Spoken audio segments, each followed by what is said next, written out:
to reach that level of output. We might need around 30 workers. Right now, we only need 4. The biggest benefit is cutting labor costs. The second is a major boost in productivity.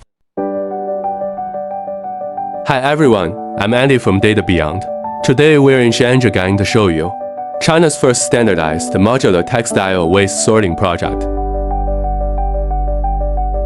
Let's take a look at how we turn textile into high-value recycled materials. Let's go. This is the start of the sorting line, the automatic feeding section.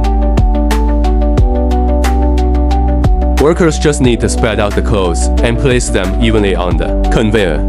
It can help avoid tangling, so the sorting machines can work more accurately.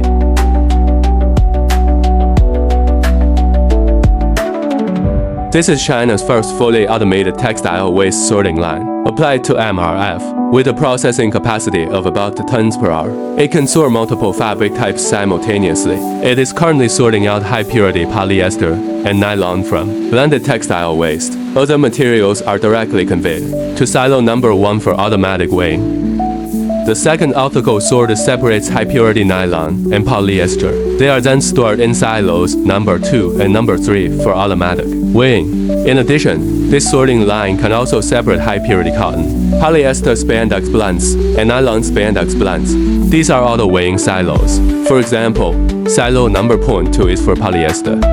Once it hits the set weight, the door opens automatically, and the material is sent to the baler for packaging.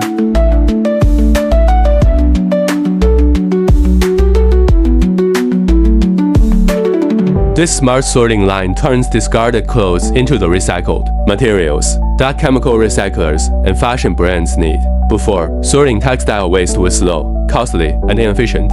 Now, with this system, we've cut labor and operational costs and provided a scalable, replicable solution